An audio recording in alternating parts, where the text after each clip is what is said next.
Merry Christmas, everyone! So finally, I'm done to wrap all the gifts.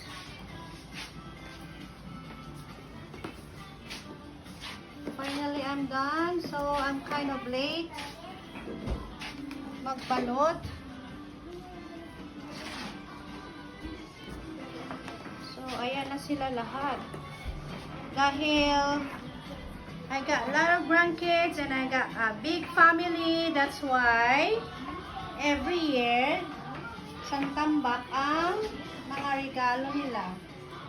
So that's why I have a big family. So that's why we got a lot of presents here. And the kids is so excited. Yeah, they're excited to open their presents. But we Every year like this. Merry Christmas, everyone!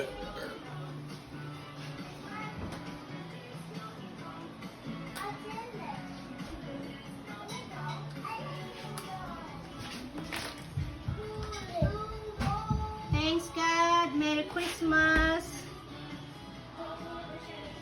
Thank you, Lord, for everything. Merry Christmas. Happy birthday, Papa Jesus. Merry Christmas all. God bless us. Christmas 2025.